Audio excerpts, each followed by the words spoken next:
New Bangla সংবাদ। আসসালামু আলাইকুম। বাংলাদেশ বেতার রাজশাহী স্থানীয় সংবাদ পড়ছি জান্নাতুল রাব্বি বিনতে হান্নান।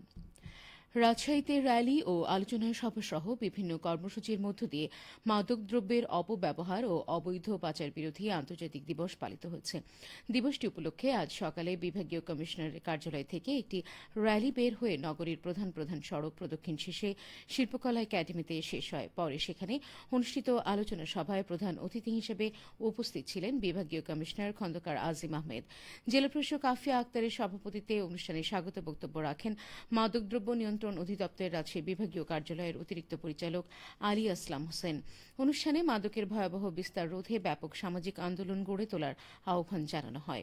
এ সময় বক্তারা বলেন, মাদকের বিরুদ্ধে সরকারের জিরো টলারেন্স নীতি বাস্তবায়নে আইন শৃঙ্খলা রক্ষাকারী বাহিনীর পাশাপাশি সমাজের সর্বস্তরের মানুষকে এগিয়ে আসতে হবে।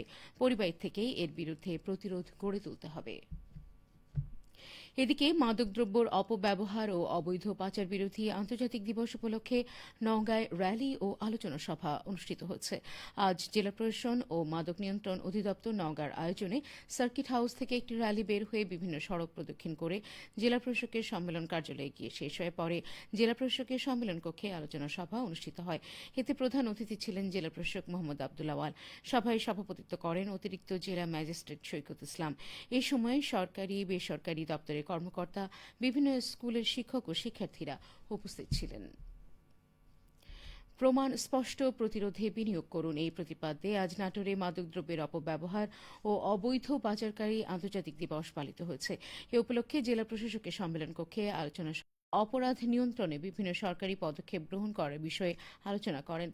জেলার আইন শৃঙ্খলা বিষয়ে পুলিশ সুপার, সকল সিনিয়র কর্মকর্তা, অফিসার ইনচার্জ, তদন্ত কেন্দ্র ও ক্যাম্প ইনচার্জগণকে মামলার রহস্য উদ্ঘাটন, আসামি গ্রেফতার সহ আইন শৃঙ্খলা সমুন্নত রাখতে বিভিন্ন গুরুত্বপূর্ণ দিক নির্দেশনা প্রদান করেন। এ সময় নওগাঁ জেলার বিভিন্ন পর্যায়ের কর্মকর্তা সহ সকল থানার অফিসার ইনচার্জগণ উপস্থিত ছিলেন। চাঁপাইনবাবগঞ্জে আশঙ্কাজনকভাবে বেড়েছে ডেঙ্গু রোগের প্রকোপ। রাজশাহী মেডিকেল ও সদর হাসপাতালে চাঁপাইনবাবগঞ্জের অর্ধশত রোগী চিকিৎসাধীন রয়েছে। আক্রান্তদের ভ্রমণের কোনো রেকর্ড নেই। সবাই স্থানীয়ভাবে আক্রান্ত হয়েছে বলে জানিয়েছেন সংশ্লিষ্ট চিকিৎসকরা। চাঁপাইনবাবগঞ্জ 250 শয্যা বিশিষ্ট জেলা হাসপাতাল সূত্রে জানা গেছে, হাসপাতালটিতে বর্তমানে 45 জন ডেঙ্গু রোগী চিকিৎসাধীন রয়েছেন। এর মধ্যে 10 জন পুরুষ, 26 জন নারী ও 9 জন শিশু রয়েছেন। এরই মধ্যে রাজশাহী মেডিকেল কলেজ হাসপাতালে চিকিৎসাধীন অবস্থায় চাঁপাইনবাবগঞ্জের একজনের মৃত্যু হয়েছে। বগুড়ার কাহালু উপজেলা কৃষি অফিসের মাধ্যমে 3,520 জন চাষীকে কৃষি প্রণোদনা প্রদান করা হয়েছে। গতকাল আনুষ্ঠানিকভাবে উপজেলা নির্বাহী কর্মকর্তা মোহাম্মদ কাউসার হাবিব এই কৃষি প্রণোদনা প্রদানের উদ্বোধন করেন। উপজেলা চত্বরে অনুষ্ঠিত কৃষি প্রণোদনা প্রদান অনুষ্ঠানে সভাপতিত্ব করেন উপজেলা কৃষি অফিসার কৃষিবিদ জান্নাতুল ফেরদৌস।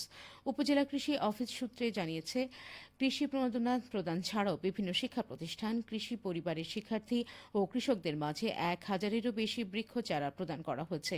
এ সময় বক্তারা বলেন, বিনামূল্যে সার ও বীজ বিতরণের ফলে কৃষকদের উৎপাদনশীলতা বৃদ্ধি, খাদ্য নিরাপত্তা নিশ্চিতকরণ এবং কৃষকদের আর্থসামাজিক অবস্থার উন্নয়ন সহ বিভিন্ন সুফল বয়ে আনে। সবশেষে আবহাওয়া।